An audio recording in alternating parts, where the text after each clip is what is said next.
granted that helped. Yes, I've heard of communities that did that, putting blocks at the end of the tarpaulin and did that. A gentleman who cut down all the leaves from his banana tree so the trees didn't blow down. Oh my gosh. That's incredible. Yes, and I have a gentleman he brings pear for me every year, and it's a lovely, massive pear. And I asked him if the tree blew down. He said no. When he heard the hurricane was coming, he cut off every limb from the tree. Stop! That's incredible. It is. And I remember the principal of Immaculate saying years ago, that she has never lost a tree in a hurricane. Because when a hurricane is coming, she limbs all the trees. Because it's really the branches and the leaves that will bring down the trees. So there are some things we have learned. And as I've learned here in South Florida, a hurricane came fairly close and beat up my avocado trees, but fortunate for me, they grew back. Okay, yes. Okay, and if you think of, and I think what what we're saying right now? We're saying we have to pay more attention to the science behind everyday things in our yards.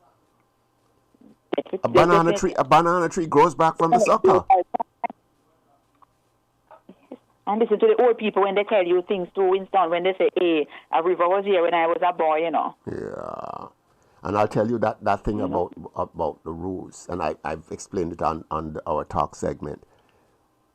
All the wind needs is a small opening maybe at the corner of your roof.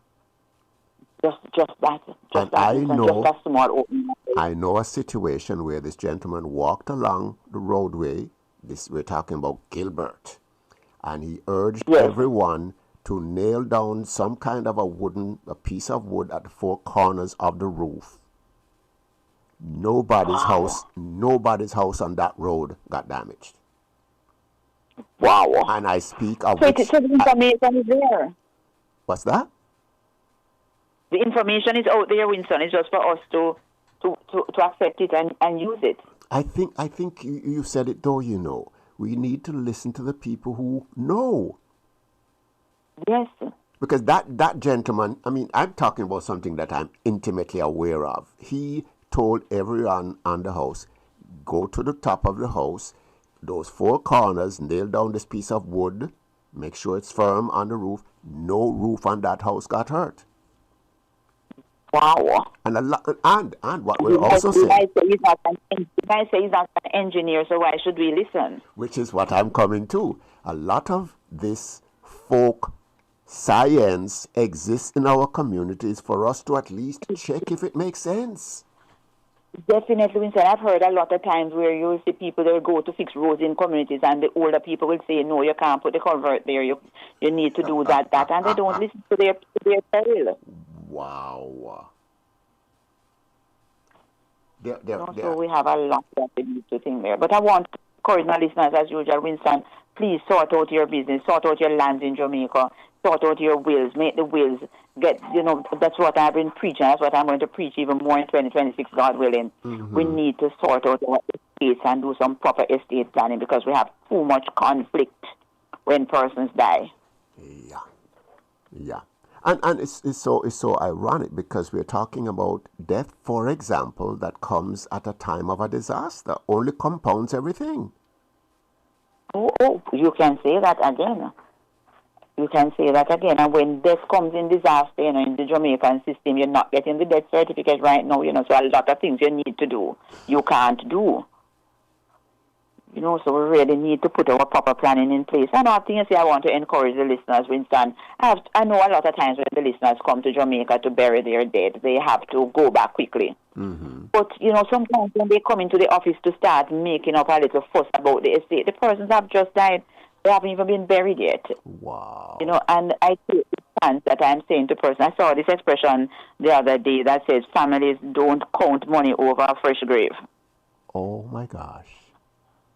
So that's another part of the, I realize that we are not taking the time to grieve because there's always some conflict in this thing we call dead left, which is why when we plan our estate properly and sort things out properly, we have less conflict because things are certain.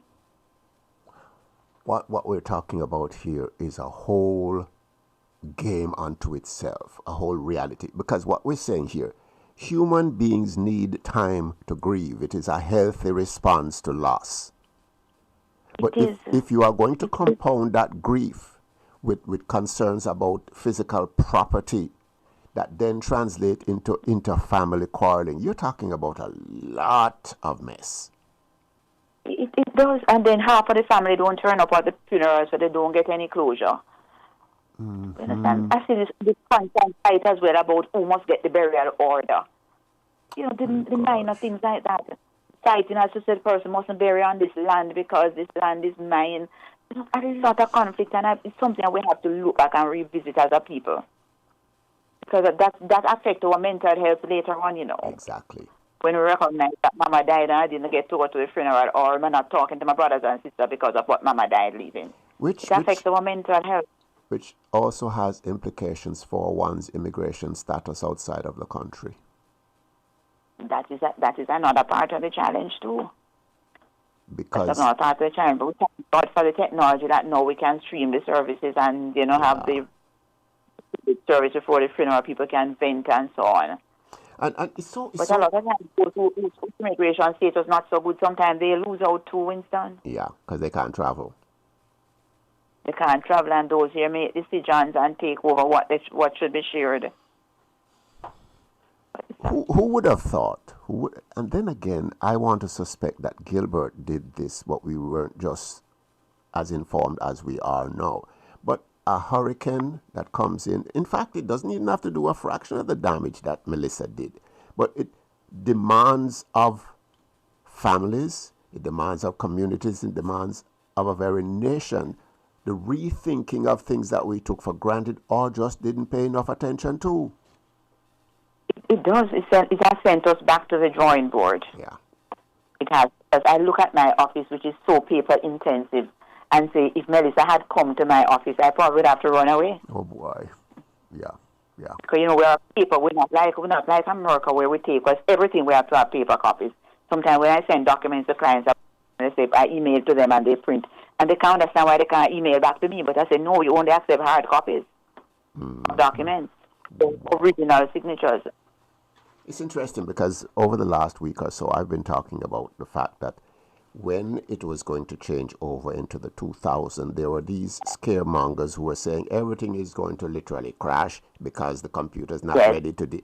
Didn't happen. But aren't we now being warned that maybe we need to go even more intense, more deep into that whole computer thing? Yes, we have been warned that we need to make use of the technology. We have cloud storage. We have so many things that we never heard about before. We have to make use of it, Winston. I don't think we don't have much of a choice. And I think what we're also saying here, too, there are so many implications for this situation. We're talking about engaging our young people in helping us save these documents because they know the computers.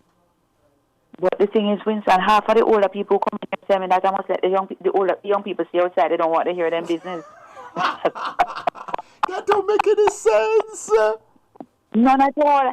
I tell them all the time, let the young people know where the pegs are, where the boundaries are. Bring them into the know. Because I'm tired of people calling from America or to say, Mama had a piece of land in Portland, you can find it for me. That's all they know that's in Portland. No information. I remember my mom was probably in her late 80s, and I showed her how a tablet worked. You know what her response was? She says, but this is a dangerous thing. But maybe it's not so wrong. But of course it is. It's just that it has great things that can do for you, you know? Yes, we have to use it to our benefit because I know that a lot of persons out who have been affected by Melissa, they are ruined the fact that they did not protect their documentation. Because one of the things I also learned since Melissa is that I was suggesting that people store their data on CDs, and a caller told me, And I remember once it was said to me, CDs deteriorate after a while. Yes. You know? But so, even put it in your email and email it to somebody. It will always be there. Yes. You keep saying that, and it makes so much sense because and we don't think of email that way. No, or email it to yourself. Yes, because you can just take a picture of it on your phone and send it to your email. Wow. But I'm trying to find a way to back up as well. So one is hoping then that as the government, as the country looks at not placing structures in certain places that we have for generations, for hundreds of years, we're also looking to at having a better understanding and regard for technology. Yes. Yes, we have to. And guess what? The technology came to us, because you think about those people with their cell phones days after the hurricane. They were able to make cell phone calls because of these simple looking little devices that were brought in. Yes, that is it. That is it. They were. And everybody in Jamaica has a cell phone or two. Yeah, or two. It's not just to watch video. Yes, it's not just to watch video and so and talk. We need to make use of them. They have a lot of storage capacity and they have a lot of functionality that we need to make use of. If you think about what is being done in other developing countries where, for example, drones are used to deliver medicine, drones are used to deliver documents. Yes. I can just imagine what drones have been used to do in Western Jamaica. Yes. Yes, because a lot of the information that we got on the videos, they were because of drones. Yeah. We were able to see what was happening. Wow. Reminding listeners that we're talking here with attorney in Jamaica, Gloria Brown. And you may talk with her as well if it has anything to do with land in Jamaica. Our studio numbers 954-792-1170 and 305-948-1170, and she will remind us of her number as well. Yes, you can send me a WhatsApp message to 876-387-3183, or even call me on that number, 876-387-3183. If you want me to get a title for you, you have your land, you don't have a title, I need you to survey the land first of all and just WhatsApp me the word title to 387-3183. And let me just remind our listeners, write the number down now so that you don't call the station 7:31 Tuesday evening and they have to call me and ask me what the number is. Take the number now. We are living in interesting days, but I really hope that the listeners are listening, and I beg of the listeners, let the next generation know what is happening. Let them know about your land in Jamaica, because if somebody occupies your land for 12 years, they're going to own it, and don't call and tell me that you're paying the taxes. Yeah. Taxes don't count if you occupy the land that counts. I don't know, and I guess it has to do, I suspect it has to do with how one is socialized, the immediate situation one is socialized in. But we keep getting that situation where people say, but I pay taxes. I don't know. Maybe I've lived here too long. I don't know. But I don't know what it is to not pay taxes. It's no better here, Winston. The same thing here. You make it sound as if, and how I explain taxes for our people, when I sat on the commission, I said, listen here. You have to come to one understanding that governments do not have any money. They borrow the money from you in taxes. It is up to you to file your income tax returns when the new year comes and get back some of the money you lent the government. Well, that happens in America, Winston. We don't get back any. The only thing we get back is the NHC contribution. I know. Yes. yes. But I understand exactly what you're saying. The money is really being used for us. So let us. And I said to the clients that if a frog walks into the tax office with the money, the government will take it from them. Yes. So don't. They'll take it. It's not a big deal. Somebody. So let's talk a little bit, and I don't usually use the word, but let's talk about some serious resolutions for this year that is just starting, where the ownership of land or property in Jamaica is concerned. What should people be doing? First resolution is, Winston, make a will. And realize you don't have to sort out the land to make a will. It's yours. Your father died and a little piece of it is yours. Put it in the will and then start moving to getting your title. You left the 10 acres for 10 of you, survey off your little 1 acre and get your own title. If you want to sell it, you sell it or pass it to the next generation. But have something tangible in your hand to say, this is mine. Because remember that squatter's right is something that will trump tax, will trump ownership, anything. So look about what you have. Look about the dead left, the generational land. Do something about it.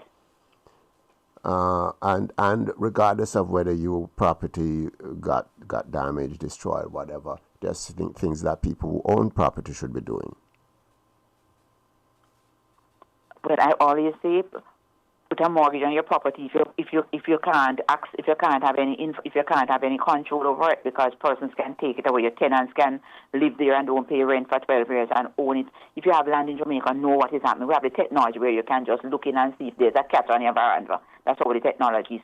Look at both what is happening with your property. If you know you can't control it, sell it or rent it or lease it, but have some kind of control. And remember that you have all kind of persons who can manage your assets for you. Get a realtor to manage your property for you, collect your rent, make sure it's bushed and clear. A lot of things can be done, but get some control over what you own, because you lose it. And for those planning on family reunions, there should be a session during the family reunion week or weekend where people sit down and talk about property. It should be on the agenda, no matter what happens. As long as there's a family reunion, an agenda item should be land ownership, okay, and regularizing land. Understanding from one generation to the next who falls in line, for example, where property is concerned, depending on who is already dead. Wow. Definitely. We might say, hey, let's set up a company and put in the name of the company and make everybody shareholders, which is a lot of the trust that you do over there. Look at that. That to say that the company and everybody shareholder and put the land in the name of the company. You know, things like those. Wow. Love this one. So here we have it all planned out for families this time around. Take care of of the paperwork, and I love this last idea. Create a family company to deal with the whole situation. Yes. Wow. We can do that. Some final comments from you, and of course your phone number. Okay, yes. So just to remind listeners that please and preaching, make the will, sort out the estate, put the children on the title. If you want 100 of them, you can, or 1,000. But do something about the land ownership. Come and look about the grandparents' land before persons take it. And remember, you can give me a call at 876-387-3183. 387-3183. Attorney Brown, thanks so much as usual, and we talk soon. Thank you to Winston. Have a good day. Bye, listeners. Representing Land Solutions in Jamaica, Attorney Gloria Brown, on our program for that 30-minute segment. In Jamaica, while controversy arose last week over government's plans to offer funds to church groups for hurricane repairs, the Prime Minister is explaining that this practice is not new. This is WAVS News. Prime Minister Andrew Holness spoke Tuesday and explained, among other things, that funding will be allocated only after the church groups are vetted by a number of social development organizations. In disasters past, provisions were made for churches to borrow through the NHE. So a fund was made available and the churches were able to borrow at reasonable rates and at reasonable terms. And so that is being developed now as we speak. And the government has had discussions with the various umbrella groups as to how this could be done. Holness says government is working with church groups to help initiate affordable financing for hurricane repairs. Meanwhile, the Ministry of Education disclosed yesterday that 189 contractors have been assigned to schools affected by Hurricane Melissa to carry out repairs. Chief Education Officer Terry Ann Thomas Gale, speaking on RJR, said work has already started on 15 affected schools. She adds that rehabilitative work should begin this week on another 42 institutions. Trinidad and Tobago, along with other Caribbean nations, being warned of the dangers posed following the United States removal of Venezuelan President Nicolas Maduro, an operation Washington has framed as the execution of an arrest warrant linked to alleged narcotics trafficking. The warning follows Maduro's arraignment in a New York City court earlier this week, where he and his wife, Celia Flores, plead not guilty to drug and weapons charges. Jose Luis Grandos Sella, a journalist and political analyst, cautions the Caribbean leaders that Caribbean leaders must navigate the fallout and that Prime Minister Kamala Persad-Bissessar must choose her allies carefully. In Guyana, meanwhile, under intense pressure from United States-sanctioned leader of We Invest in Nationhood, Azruddin Mohammed, to account for her purchase of a property in Florida on her ministerial salary, Government Minister Susan Rodriguez says she obtained a mortgage and rented the property to repay the loan. Rodriguez admitted that the third address in Lauderhill is for a property owned by a company in which she has shares. In St. Vincent and the Grenadines, Prime Minister Godwin Friday is emphasizing the government's commitment to accountability and performance within the public service, stressing that all public servants must fulfill their duties regardless of political or religious beliefs. We're going to give people the opportunity to function, as I said earlier. The managers at the various levels will be accountable for ensuring that people under them function. And by function, I mean you're doing your job. You know, it doesn't matter what your own political belief is or your religious belief and so forth. This is Winston Barnes, WAVS News. The following is an independently produced program. The views expressed within are not necessarily the views of WAVS Radio, its staff, or management, but are strictly those of the hosts, guests, and callers.